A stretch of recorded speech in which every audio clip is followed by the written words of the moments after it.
Harriet Tubman foi uma mulher negra nascida em condição de escravidão, abolicionista, humanitária e espiã para os Estados Unidos durante a Guerra Civil. Harriet nasceu por volta de 1822 no estado de Maryland.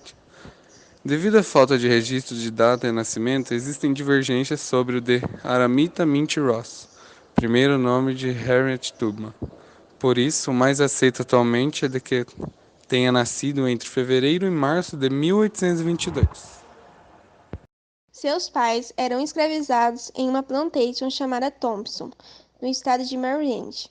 No entanto, entre 1823 e 1824, a mãe de Harriet e seus irmãos são separados de seu pai para irem morar e servirem de mão de obra na fazenda Bloods, que era de um enteado do antigo dono.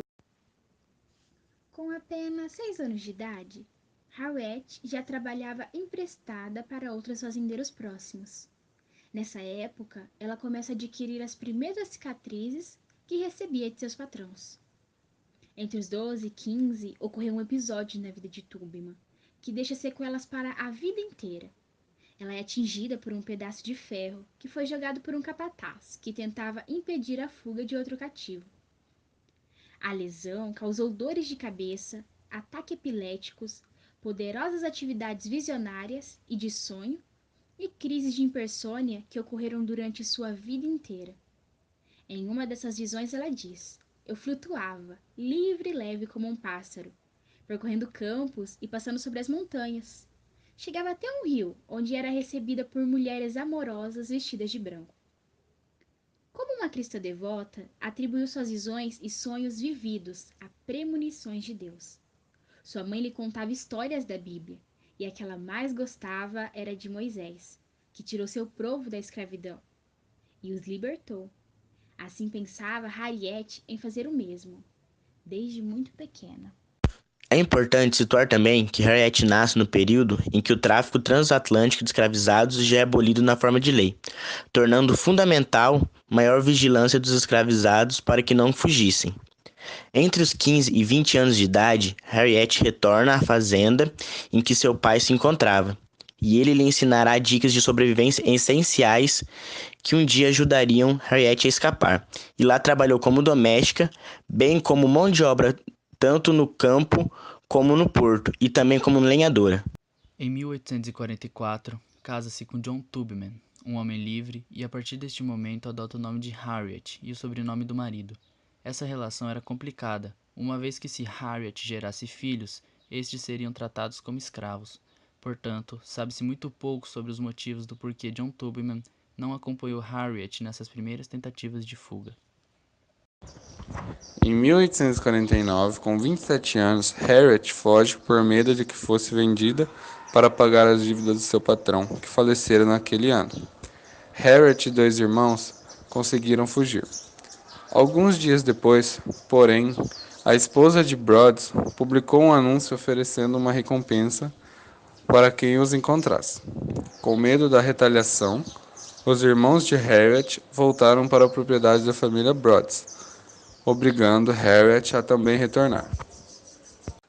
Pouco tempo depois, Harriet Tubman fugiu novamente, mas dessa vez sozinha e com a ajuda de um Underground Railroad, algo como os trilhos subterrâneos, uma organização formada por escravos libertos, abolinistas e outros ativistas. Historiadores relatam que a provável rota de fuga de Harriet teve 154 quilômetros de distância, os quais ela percorreu caminhando.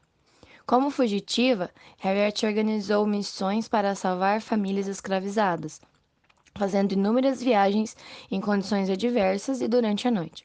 Ela nunca perdeu um sequer passageiro em seus comboios. Recebeu do abolicionista William Lloyd Garrison o apelido de Moisés, em alusão ao profeta bíblico que conduziu os hebreus à liberdade, assim como ela sonhava quando criança. Quando a Guerra Civil teve início, Harriet a viu como uma estratégia para a libertação dos homens e mulheres escravizados nos Estados Unidos. Ela, então, se juntou a um grupo de abolicionistas de Boston e da Filadélfia. Durante a Guerra Civil estadunidense, Harriet trabalhou como cozinheira, enfermeira e depois assumiu uma posição de patrulheira armada e espiã. Como a primeira mulher nos Estados Unidos a conduzir um exército, ela libertou mais de 700 pessoas em situação de escravidão. Após o fim da guerra, Harriet se engajou na luta a favor do voto feminino, passando a frequentar reuniões organizadas por sufragistas e viajando para Nova York, Boston e para a capital Washington para falar sobre a participação na Guerra Civil, ilustrando com sua história por que mulheres deveriam ter os mesmos direitos que o homem.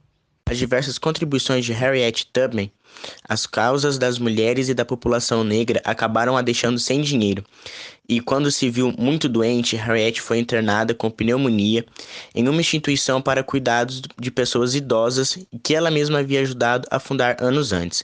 Infelizmente, não resistiu. O legado de Harriet Tubman é vasto. A sua contribuição para as pessoas em situação de violação de direitos é amplamente reconhecida, inspirando gerações posteriores. Now the world don't move to the beat of just one drum. What might be right for you may not be right for some.